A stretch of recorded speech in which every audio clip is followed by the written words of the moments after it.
As we know, this is a kínus Torah, which is as a continuation to Chag HaShavuos.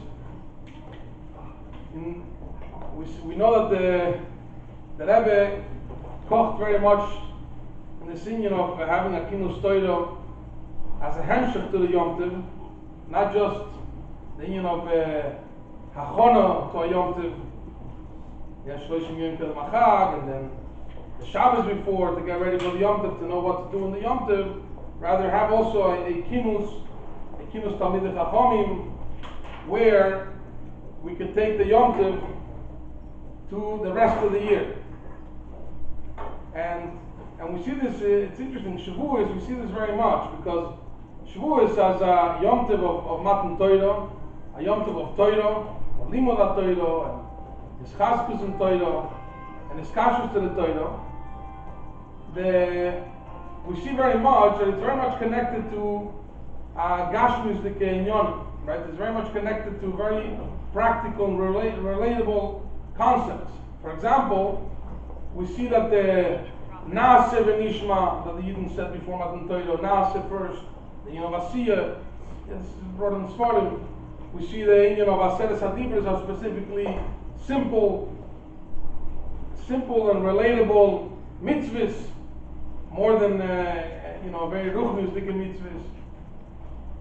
We see also that the way the Matan Torah was given in a way of koilus ubrokim, Rash Godel, also in a very, in a way that we sensed it, we felt it down here, and there are many other things like that we see how Matan Torah specifically affected the Geshem. And therefore, it's very important that right after Matan Torah, we don't just continue into a regular day-to-day inyanim. Rather, we continue with the chayus of Torah, the chayus of Matan Torah into the year. And that's why it's a very, very important to do this kínus Torah the day after. And we see as well, even regarding, we see clearly that specifically Shavuos, that the Yom Tov was so short, and there was the day after Yisur Chag, Yom Tevoyah, right? They continued with giving the korbanos, so there was especially a hemshech to the Yom Tov. So I would like to start the kínus Torah with some Divrei Torah, Chiddush Torah from Rabbi David Ben HaKoyen Bell, who's Dayan Amud Tzedek in our Kehillah, the Rav in Beis Medrash Lubavitch, a Chaver based in Mונטריאול. Please, the cover go.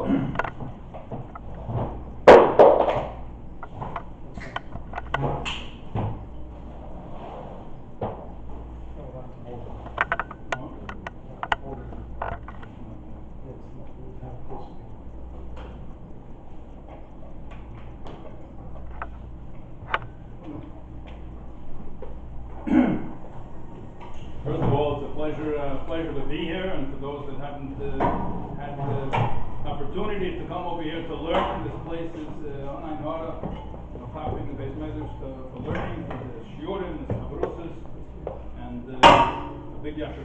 He doesn't thank himself; he just does all the work. He's still setting up chairs over there. Rabbi does such a wonderful job over here, and it comes big thanks, big yasher from really everybody in the Kehillah, those that learn, those that don't learn.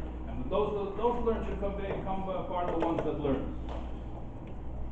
I want to say a few words. We know that the kínus Torah was very, very precious by the Rebbe to learn different inyanim. I'd like to pick a topic which has, to a certain extent, a lot of relevance today. We have a question that frequently following us throughout Shulchan Aruch and later generations throughout the Poskim. You can hear me back there? Yes. That under what conditions, if and under what conditions is one allowed to trust the word of a non-Jew that has some relationship with Torah mitzvahs? Do we believe, famous Sugilot that learn Taruvas right over here, you have at the beginning over there that says in the Gemara that how do you tell if something prohibited fell into something permitted? So you can go after Tom, or you can ask a Kfela, you can ask a chef.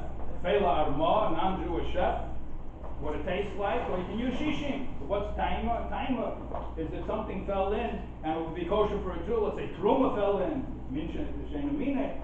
so then you want to see if it has any taste. You can ask the kain to taste it. Then if he doesn't taste it, it's good for Yisrael.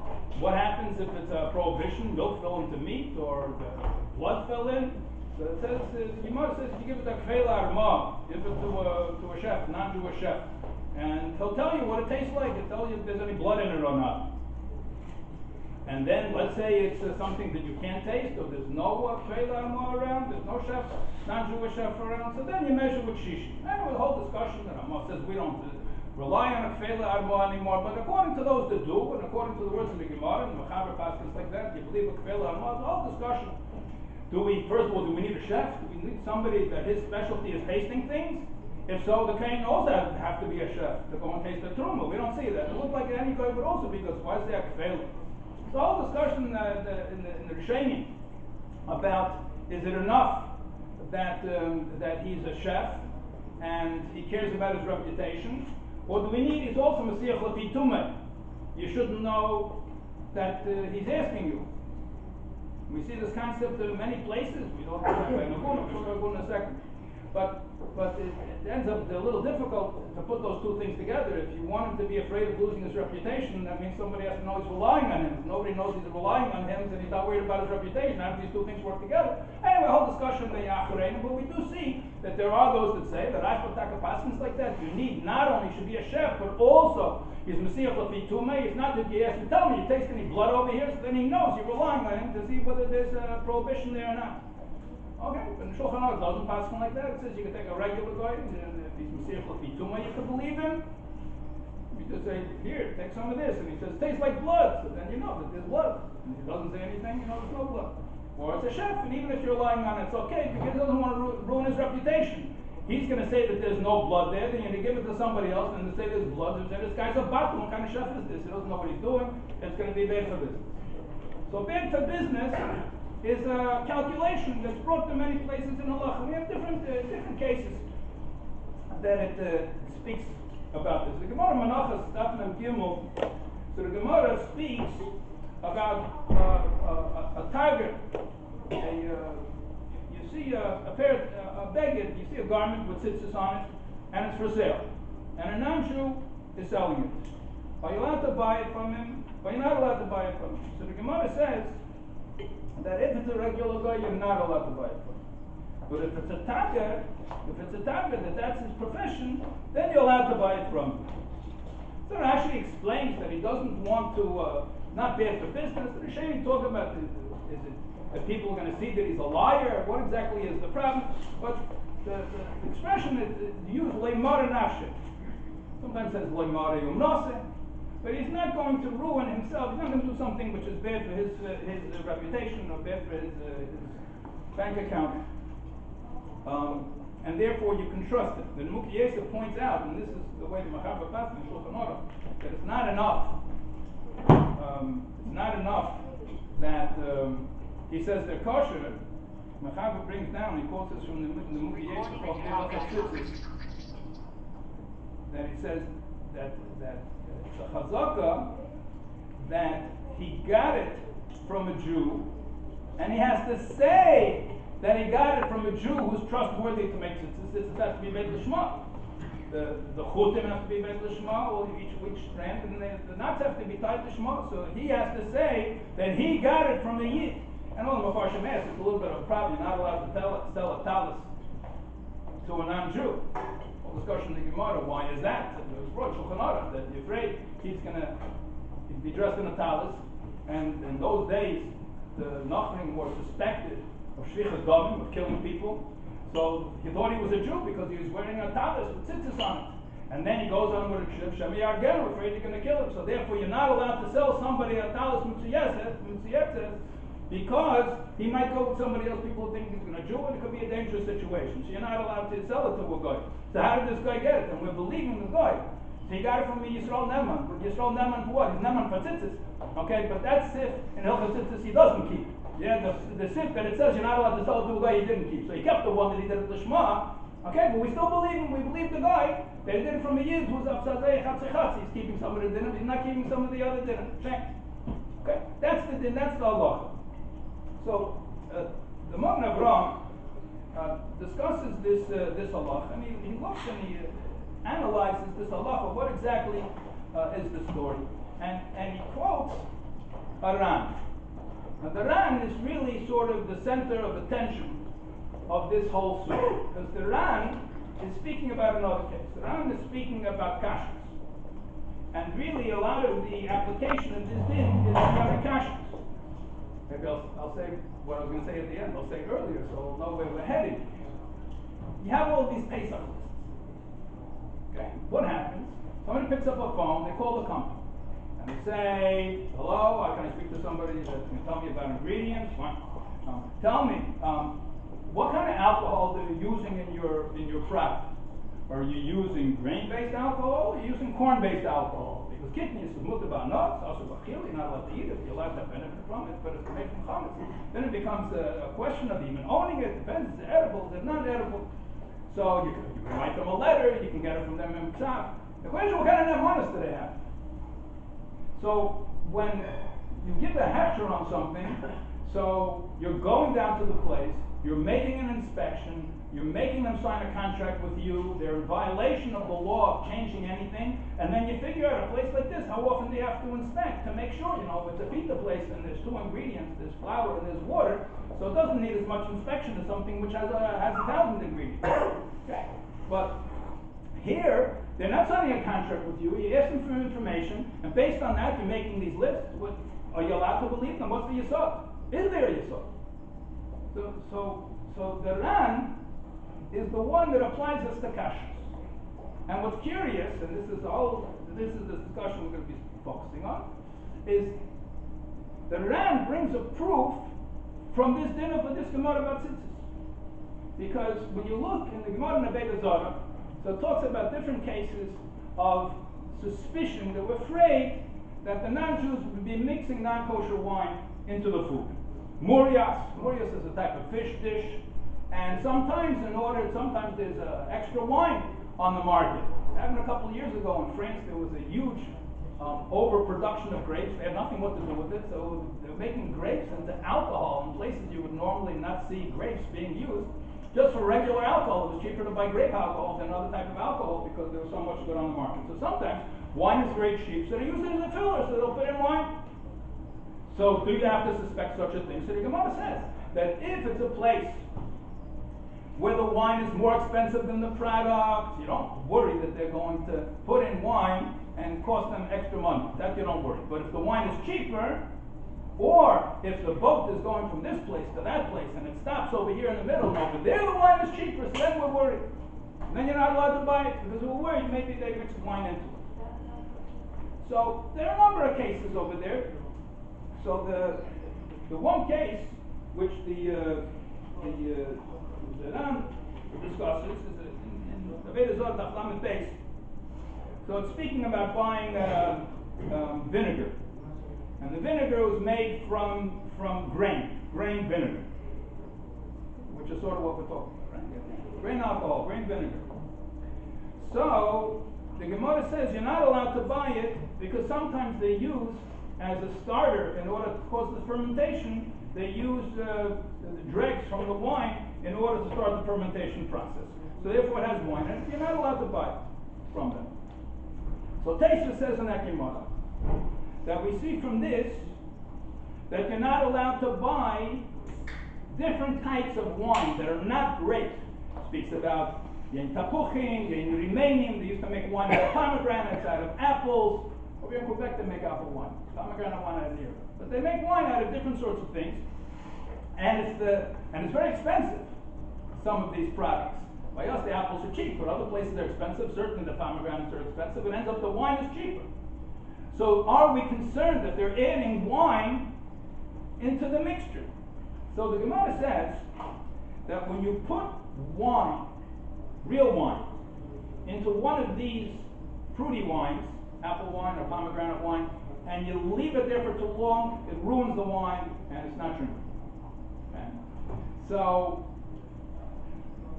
what you're allowed to do, if you see a barrel of wine, and it's obvious this barrel of wine has not been opened for a while, okay, then you can take straight from the barrel. There's a barrel of pomegranate wine. So it's directly from the barrel, you're allowed to take it. Because there's no chance anybody would put wine in there. If they put wine in there, it would be undrinkable, because over time it causes the whole thing to ferment. Okay? But once the barrel is open, just to go to the store or to go to the restaurant, whatever it is, and buy some of that, so Taisa says you're not allowed. And we're afraid, as long as the wine is less expensive, we're afraid that they're going to mix something in. Okay, so the Ran quotes this Taisa, and he says, but where I live, everybody drinks pomegranate wine. People drink pomegranate wine. Why? And the reason is, he says, they're drinking it for medical reasons. It's a refuah. Pomegranate wine was used as a medical treatment in those days. So then if they're going to mix something else in, people are very, very particular. They're buying this thing in the first place because they want to get healed. So over here, they're relying that since he's a target, and the equal mikveh tveil of the milsa target l'mara nafshe. So this, he's a professional person. He's a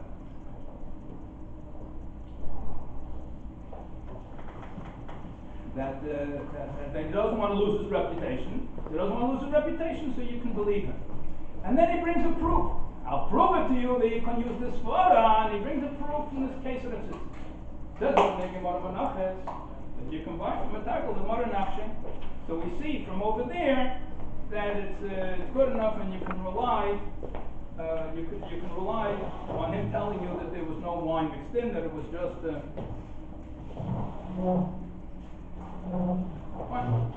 that's the Ran. So what Trump says. What's going on over here? Just any non-Jew who tells you something is going to tell you the truth, because otherwise it's bad for business. You're allowed to go to a non-Jewish butcher and ask him if the meat is kosher or not. He says, yeah, this meat is kosher. It's a Goyish butcher.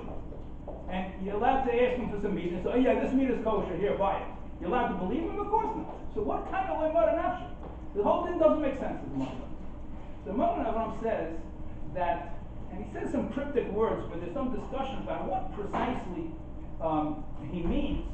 But the Magen Avraham says that over here there's a special akpada, and people are very, very careful about this pomegranate wine, about the Ingrid Megan. And he said, you want to understand what's going over there in tzitzis? Over here, when was the last time you see a guy tie tzitzis? Guys don't have tight tzitzis. One guy would go through the trouble of tying tzitzis. So the Jews tie tzitzis. So why should we be cheshul lechatchila that a guy did this and he knows how to tie? If he didn't do it shlamaz l'kerei, I mean, you see, the tzitzis are tied properly. So anyway, we have a good reason, good background to believe him, and that will say he doesn't want to get caught either. We'll put these two things together, and that's the explanation. So therefore, he says to Magen Avraham, Paskins, you're allowed to buy a talis mitziyetzis from a guy. You're not allowed to buy the tzitzis from a guy. Because the tzitzis, anybody can spin tzitzis. So how do you know it's lishma? The guy wants to sell tzitzis. He says, Yidna, buying tzitzis. So he takes some wool and he spins it together and he sells it. How do you know? He tells you it's lishma and it was made by a Yid. You don't believe it. That's the way the Magen Avraham has. Not Yehuda comes along. Maybe Yehuda was asked, a case of kashrus. Then they were getting sugar in barrels from a faraway place, and people were using it for Pesach. And then they discovered that some of these barrels were being used for flour.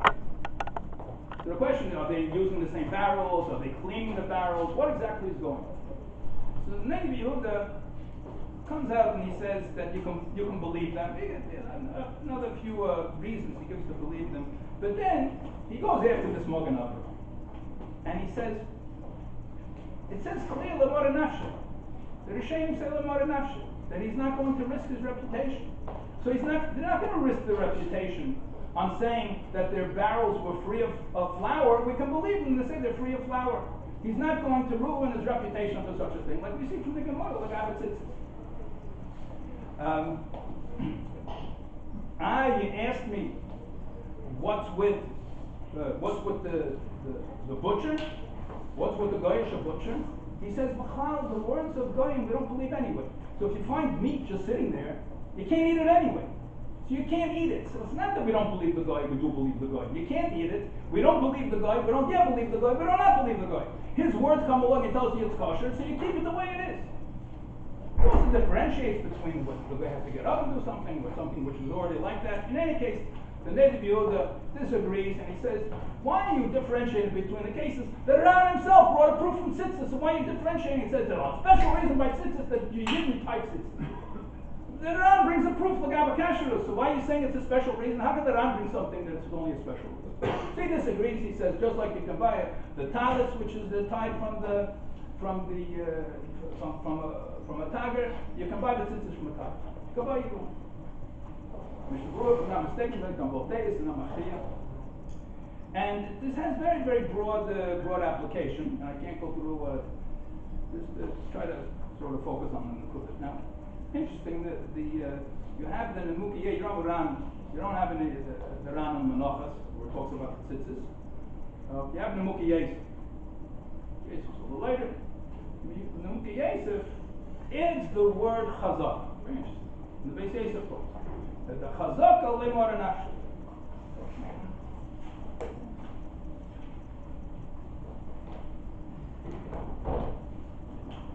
He says that it's a chazaka that lemor nafshe.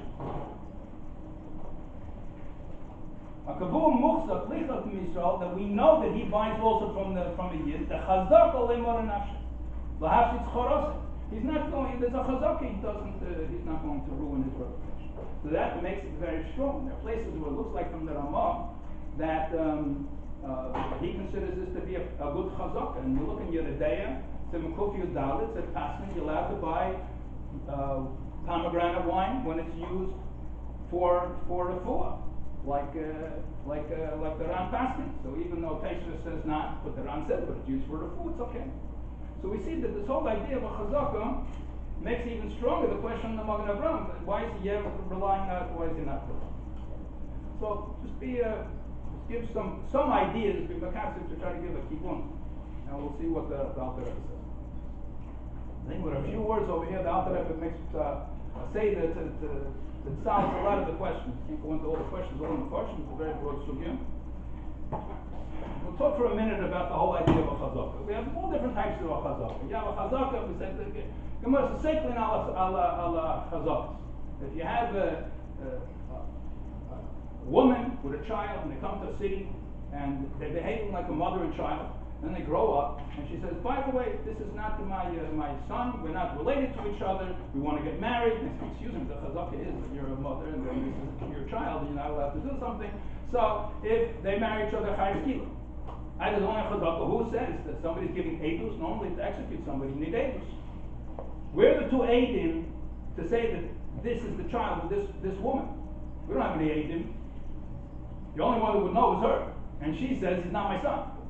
Okay? They're both chayav kila. That's the din. Seifan al chazaka. So chazaka could be very, very strong. On the other hand, we have all different types of chazakas. We have, let's say you have a rave going against a chazaka. So we have a cloud that the rave is outweighs the chazaka. The only problem with this cloud, it doesn't apply. Sometimes the chazaka outweighs the rave.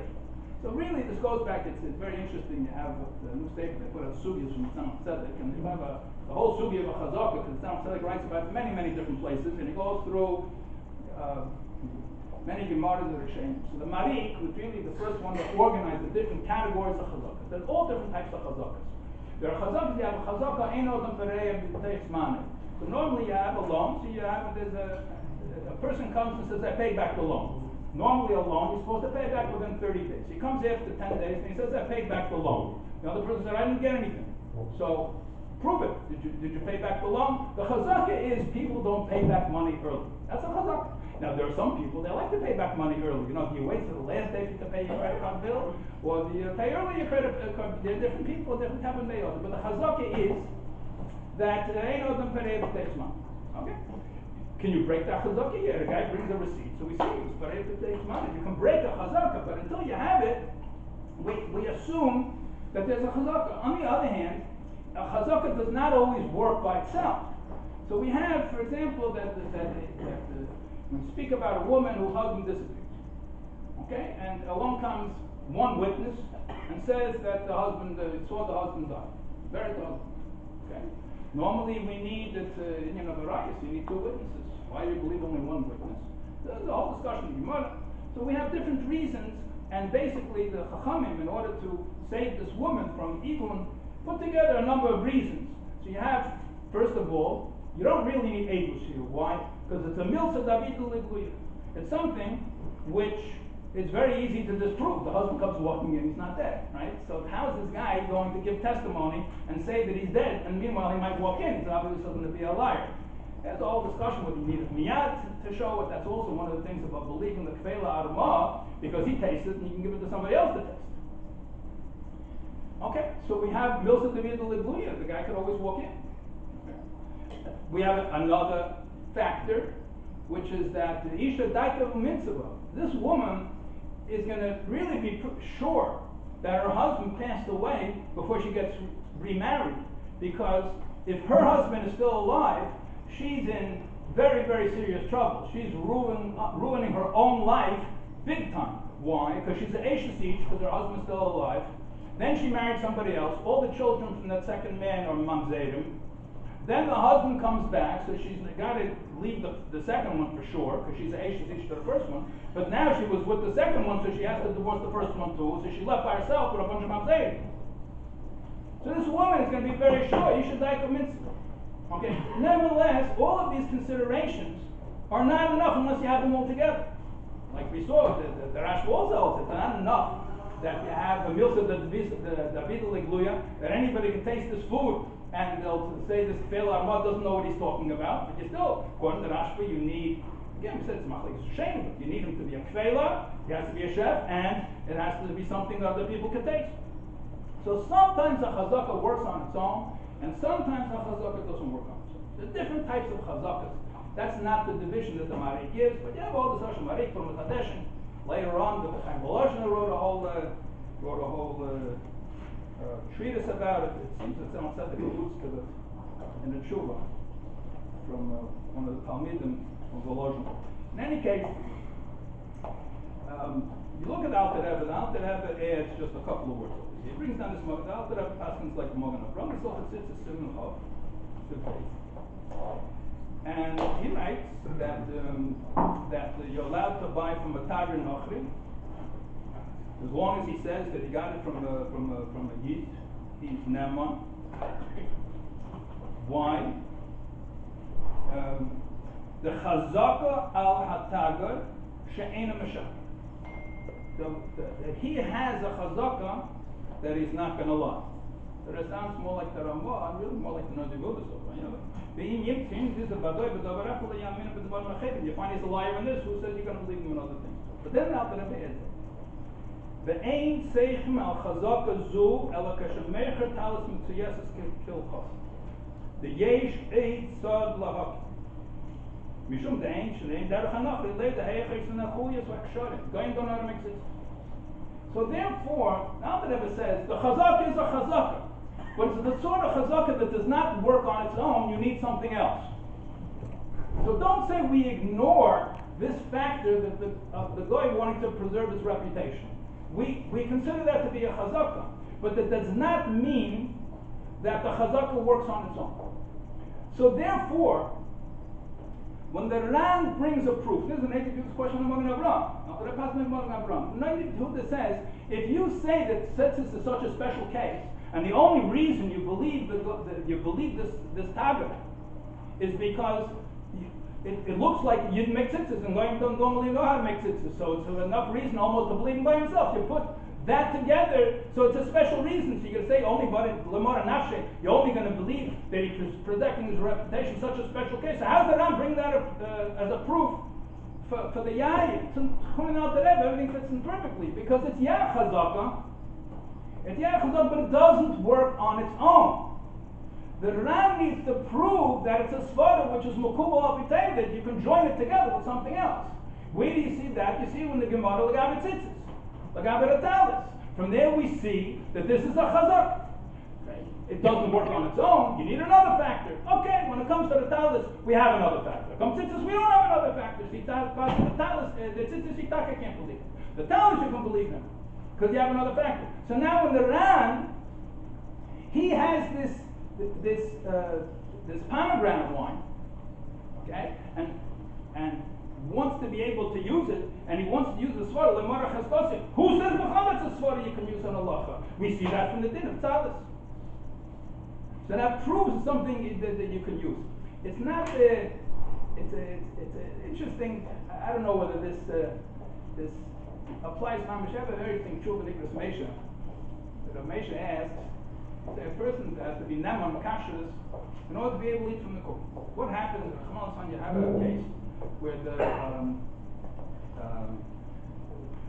you had this when the old generation came from Europe? Very often, they didn't have Jewish schools for the children, and they would learn in public school. And many of these kids, they gave up Yiddishkeit to various degrees.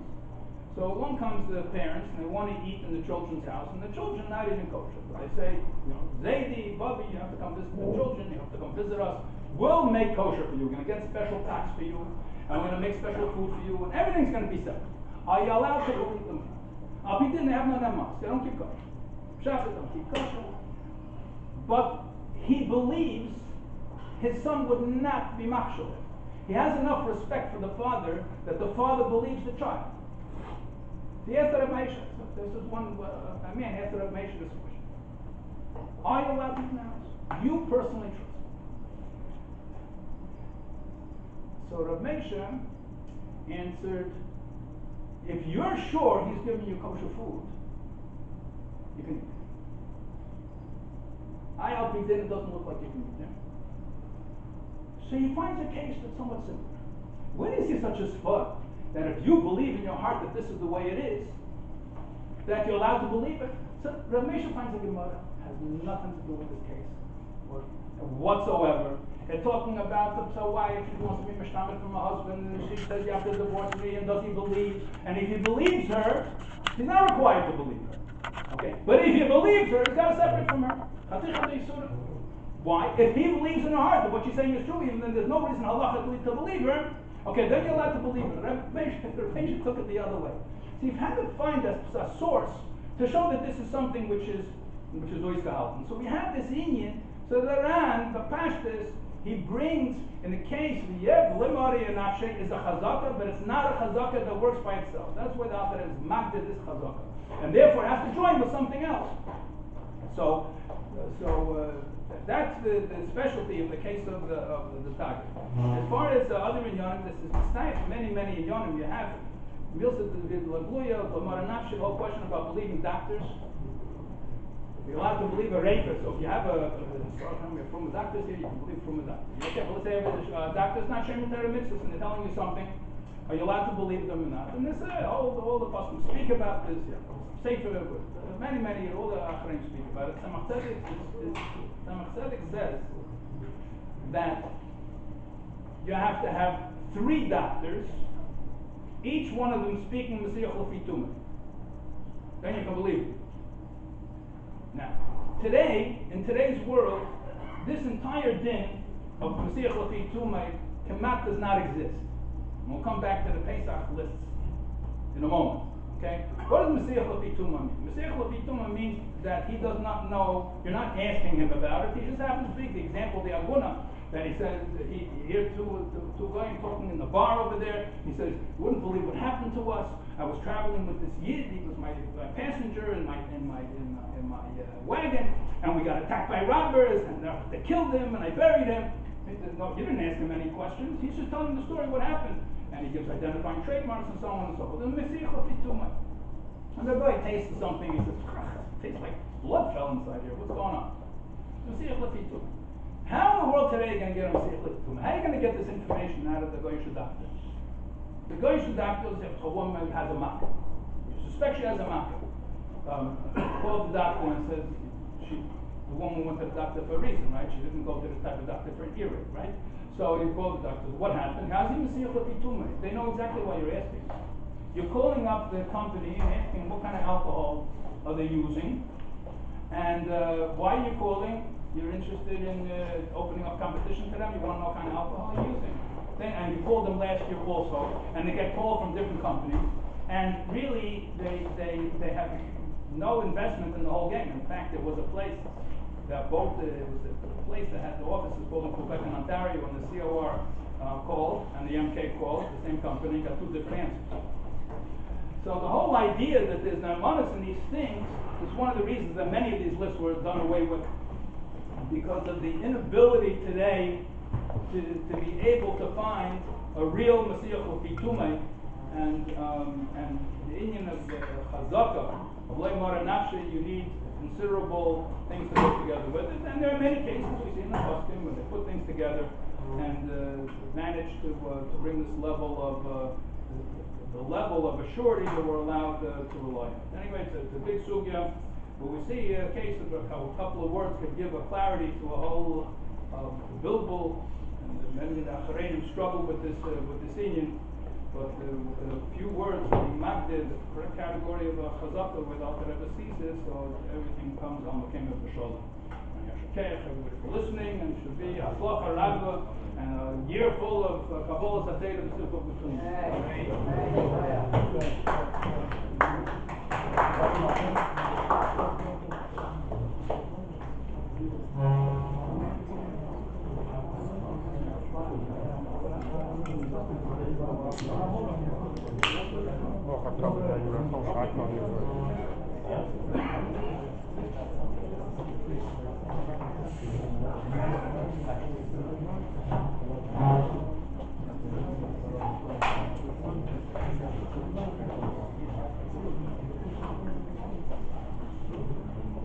Bluetooth.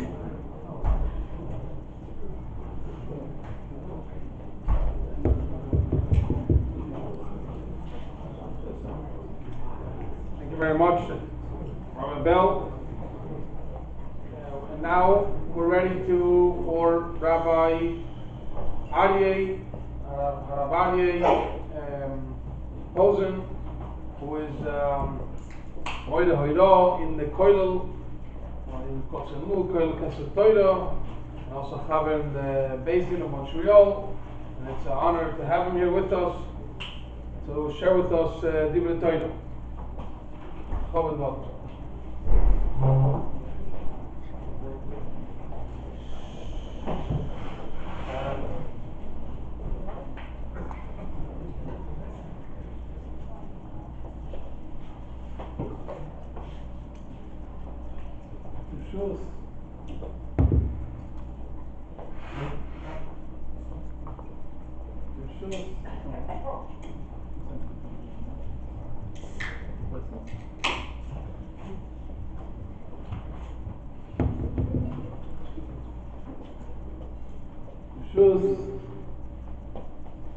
Also the island that came over here to learn today from Kינוס, and we cannot forget about Rabbi Shochat to arrange this whole thing. All this behind the Mar B'Torah and Klal Yisrael. Beautiful idea that everybody came here to learn. See that the Kabbalah Torah is a real Kabbalah Torah. If we start doing this today afterwards, you can imagine what the rest of the year is going to be like. Everybody should be Matzliach, be able to be conveyed from the Torah. I'd like to discuss an Inyan that is very shviach, and a lot of times we don't realize what this Inyan is, and we're dealing with a lot in our Torah. And that is about saying Shvach and praise about a non-Jew, about a God. When are you allowed to praise a God, when you're not allowed to praise a God? And it all starts from the pasuk in the Torah. We have a pasuk that the Torah says, speaking about where we have the Zion Umois, where Klal Yisrael came in, that Yisrael encountered the Zion Umois. It says in the Sonam Hashem L'Kado, the Fonecha V'Yikisam, Acharein Oisam, Oisichas Lahem Bris V'Loisach. The key words in the pasuk over here is Loisach. But the Gemara in Avodah Zarah says you learn three things out from the pasuk of Loisach. The first thing is Loisichon Chaniya B'Karka. You cannot sell them a bias or southern Eretz Yisrael. The second thing the Gemara says, you cannot give them chayin. You can't say shvachim about a non-Jew. We have to discuss exactly what that means, but the Rishonim are very clear. What exactly does it mean that you shouldn't give them chelik? And then there's the third thing that's learned out from this pasuk, you cannot give a non-Jew a present for no reason. Matnas chinam means there's no reason for it. You want to decide you want to give a non-Jew a present, the law in the Torah of Leisachoneh. Saying shvachim about a guy is Leisachoneh. The law in the Torah. It makes it more common when you have to decide what's mutter and what's offer when you're dealing with Isurei Deraisa. So we have to take a look and see in the Paiskim what the Paiskim say. I want to discuss a few cases which we'll come back to after we go through the Sugya. First of all, you have sometimes somebody who would like to hire a non-Jew as a worker. And you know that he works for somebody else also. He works part-time for Reuben. You would like to hire him also for part-time. You want to go to Reuben and ask him about this person. Now, is Reuben allowed to say shvachim about him? Is he allowed to praise him? Maybe this is allowed to Leisachoneh. This is the question. Is he allowed to or not? You're looking for a doctor. You can't find a Yiddish doctor. You end up looking around for a non-Jewish doctor.